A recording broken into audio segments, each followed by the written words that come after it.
Hello, Professor. Today, Jared and I will illustrate heat transfer through sand as a part of our term project.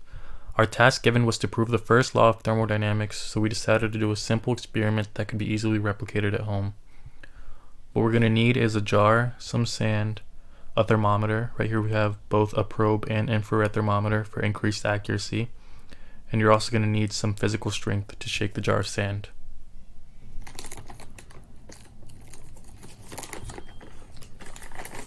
Here we have Jared, and what he's going to do first is pour some of the sand into the glass mason jar.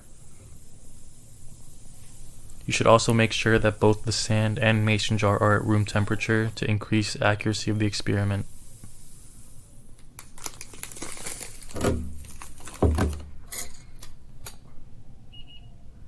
Then we're going to measure the sand temperature, and this is going to serve as our initial value. So right here on the infrared thermometer, we got a reading of 71.6 degrees Fahrenheit. Just turn it on.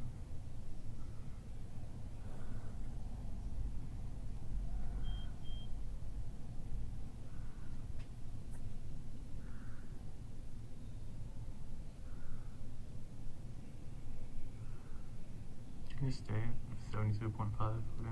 And on the probe, we got a reading of 72.5 degrees Fahrenheit. Then you're going to seal the jar and shake it moderately for 2 minutes. We're 45 seconds in, so I'll tell you. We're going to fast forward this part, and in the meanwhile, I'll explain our project a bit more. Basically, the first law of thermodynamics states that energy cannot be created nor destroyed, only converted. And right now, Jared is expending mechanical energy shaking the sand, and since energy cannot be destroyed, it must then be transferred to the jar. What we're trying to do is see if after 2 minutes of shaking the jar of sand, the internal energy of the sand increases.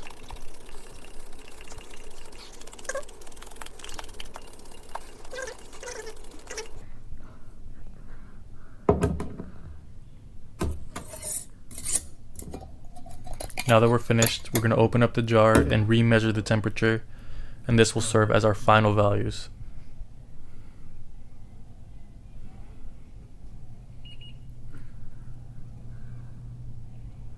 As you can see from this table, the sand temperature increased in between 5 and 6 degrees Fahrenheit from Jared shaking the jar.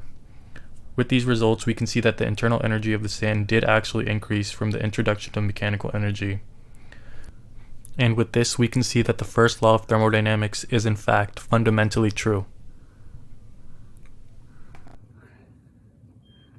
So we're done? Yeah.